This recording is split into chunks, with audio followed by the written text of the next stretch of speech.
termasuk salah satu agenda saya. Jadi ini sekali lagi, ini bukan kampanye, ini bukan ngomongin politik, ini karena kemarin saya dikasih tugas sebagai utusan Presiden untuk pembinaan generasi muda dan pekerja seni.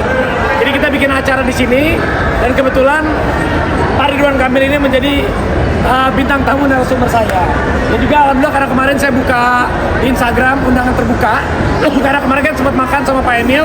Pak Emil kasih nasihat saya untuk beberapa program yang bisa menjurus kepada generasi muda.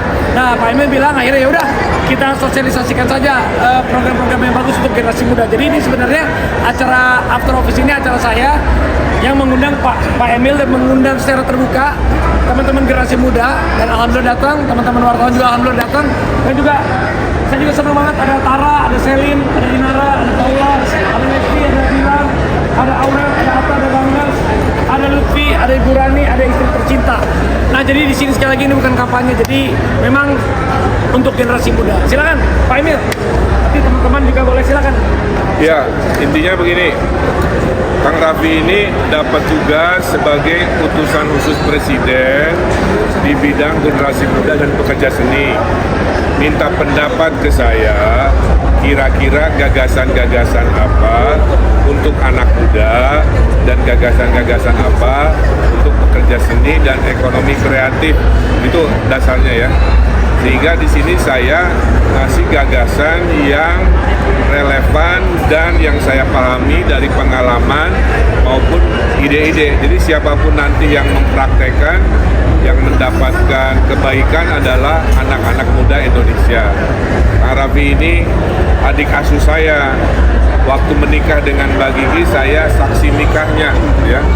Jadi sebagai bapak saksi nikah, saya wajib membuat Kang Raffi mantap dalam tugas barunya, dikasih gagasan, saran-saran supaya pulang dari sini bisa direnungkan, mungkin dalam kapasitasnya bisa mempengaruhi pemerintah pusat untuk mewujudkan gagasan tadi. Contoh, kalau kita mau Jakarta naik kelas, salah satu caranya jadi kota festival, ya. Di Singapura modal 100 miliar, pemerintah Singapura dapat cuan 4 triliun dari Taylor Swift, kan? Bayangkan kalau itu dijadikan gagasan di Jakarta, dikali 100 aja seperti itu, nasional dan internasional, itu udah ratusan triliun perputaran uang dari satu gagasan anak muda, kota festival dengan kelas internasional sampai lokal. Kira-kira begitu, ya. Dan gagasan-gagasan lainnya. Dan saya ucapkan terima kasih Kang Raffi dan kawan-kawan, sahabat-sahabat dari artis hadir untuk meramaikan. Salah satu yang tadi disukai adalah bayangkan kalau Jakarta halaman depan kantornya dibikin kayak Sarinah semua, kan? Betapa banyak banget kegiatan yang positif. Itu yang disebut dengan membangun kota yang bahagia, karena rumus manusia sederhana, ada wadah, ada kegiatan, tidak ada wadah, tidak ada kegiatan. Dulu cuma tempat parkir, nggak ada kegiatan, dibikin amphitheater, banyak kegiatan.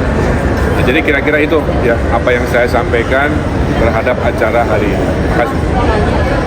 Emil, boleh tanya nih?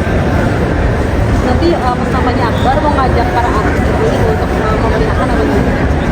Ya, nanti di kampanye Akbar semua sahabat-sahabat saya yang punya daya pengaruh atau istilahnya influencer atau selebriti yang berkenan bersama kami pasangan Ridho pasti kami undang.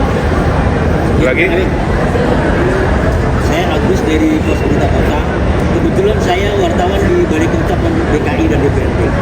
Menarik sekali pernyataan Kang Emil tadi terkait ingin menjadikan Jakarta sebagai kota digital. Sementara jika dikorelasikan dengan APBD yang telah disepakati mendekati angka 84 triliun. Jika terpilih nanti memimpin Jakarta sebagai gubernur, berapa kira-kira berapa persen alokasi untuk mengakselerasi keinginan Jakarta menjadi kota digital? Butuh berapa waktu lama itu, Pak? Ya. Bapak Ibu, ada pengangguran, ada lowongan kerja, kadang-kadang nggak matching. Lowongan pekerjaan paling banyak di Indonesia selama 5 tahun ke depan itu adalah lowongan di sektor digital. Ada 3 juta lowongan pekerjaan. Oke. Lah kalau Gen Z-nya tidak dilatih digital, nanti mismatch. Semua ditanya punya skill digital nggak, punya skill konten nggak gitu ya. Nah, oleh karena itu kita akan bikin yang pertama namanya Jakarta Digital Academy. Oke.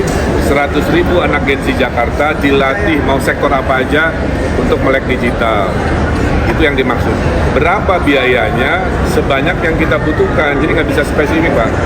Yang kedua, berapa lama? Saya kira dalam 2-3 tahun kalau gagasan digital ini hadir, Jakarta bisa jadi pusat ekonomi digital tidak hanya di Indonesia tapi di ASEAN minimal.